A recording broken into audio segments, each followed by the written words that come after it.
Kembali lagi bersama Garuda Space Flash Update. Hari ini ada kabar terbaru dari hasil serta analisa timnas Indonesia kontra Filipina. Pak Hangzhou yang berkhianat kepada Vietnam, sementara Nova Lestrik sambut radar Orat Mangun di skuad Garuda. Simak informasi selengkapnya sebagai berikut. Kita awali kabar hari ini dari hasil dan analisa timnas Indonesia kontra Filipina hingga momen yang terjadi di sepanjang pertandingan. Timnas Indonesia harus puas meraih hasil imbang kontra Filipina dengan skor 1-1 dalam laga lanjutan grup F kualifikasi Piala Dunia 2026 putaran kedua. Sempat tertinggal 1-0, skuad Garuda berhasil menyamakan kedudukan lewat kaki Sadil Ramdhani di babak kedua. Hasil tersebut membuat timnas Indonesia tertahan di posisi dasar klasemen berkat raihan 1 poin dari 2 laga yang telah dijalani. Sebab di laga sebelumnya, skuad asuhan Sintayong menelan kekalahan atas Irak dengan skor telak. Gol Filipina yang dicetak oleh sang striker tak terlepas dari blunder Jordi Amat.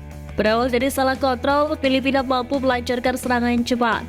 Kendati demikian, Sintayong menggunakan segala cara guna memperbaiki performa.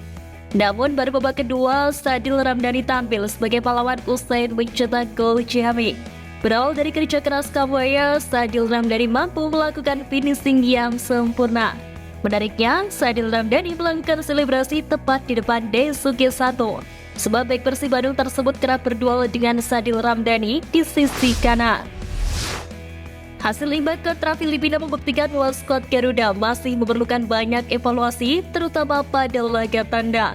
Dengan formasi 5-2-3, Sintayong memasang Asnawi di posisi winger di awal babak pertama.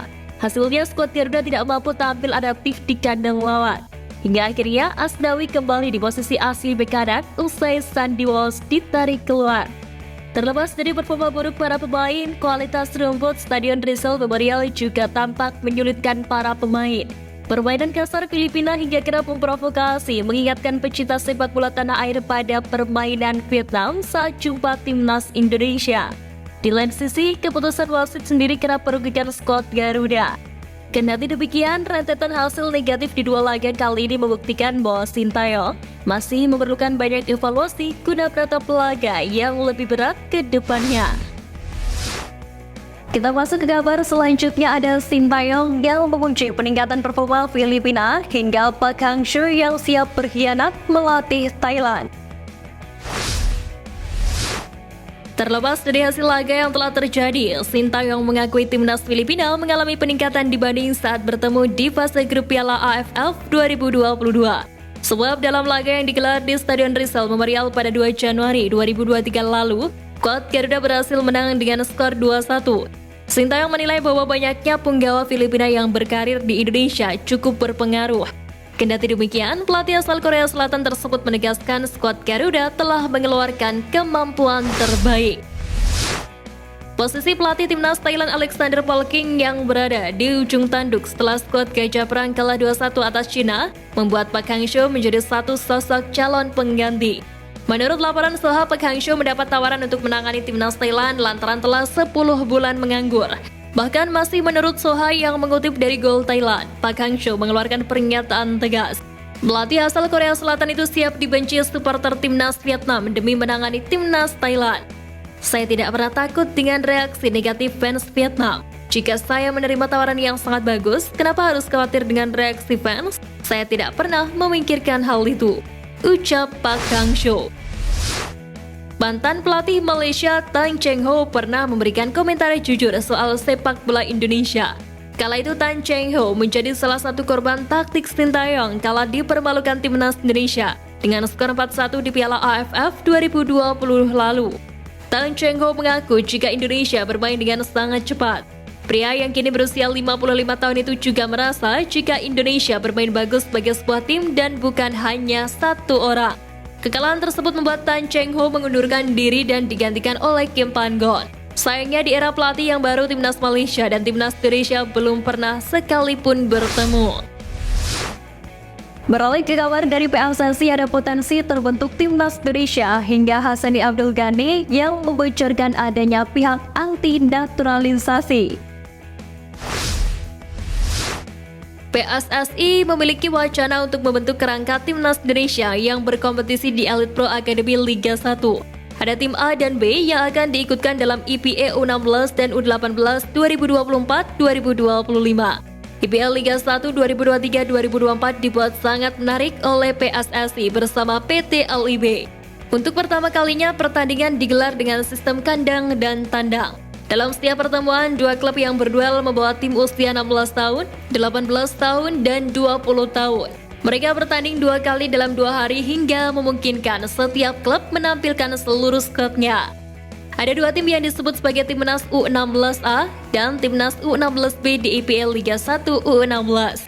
Kemudian ada Timnas U18A dan Timnas U18B di IPL Liga 1 U18. Anggota Komite Eksekutif PSSI Muhammad menyebut bahwa hal tersebut bertujuan untuk memudahkan tim nasional mendapatkan pemain pilihan.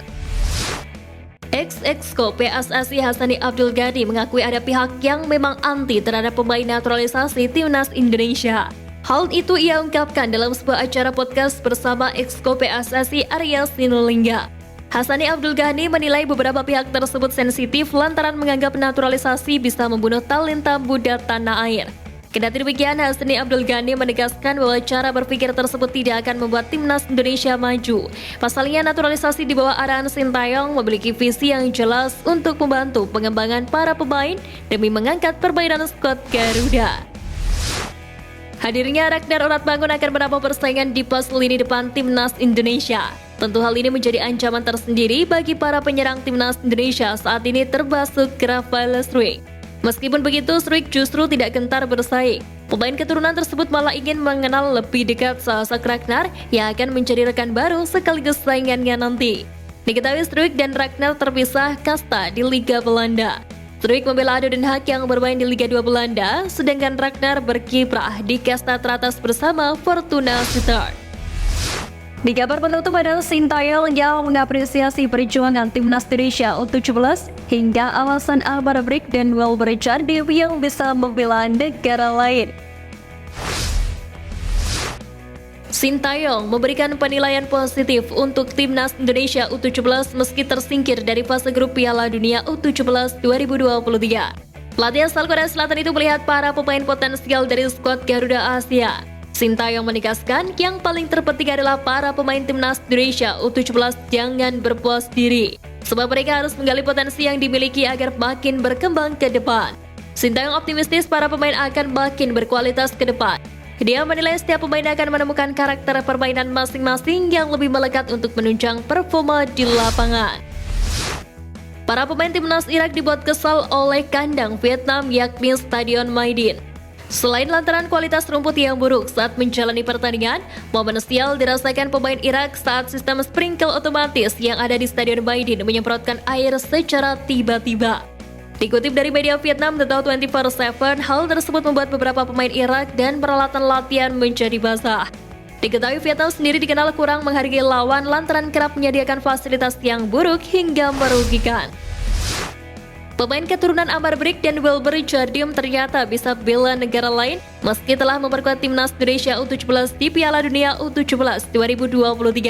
Dalam hal ini, keduanya bisa mengubah kewarganegaraan mereka karena tidak melanggar aturan FIFA.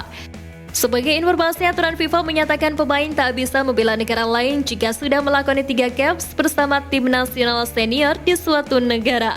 Berhubung Amar Brik dan Welber Jardim belum pernah membela timnas Indonesia senior, mereka berhak membela negara lain. Sekian Flash News kali ini Sobat Garuda, mari terus dukung perjuangan timnas Indonesia. Nantikan Flash News Edition dari Garuda selanjutnya. Terima kasih dan salam olahraga.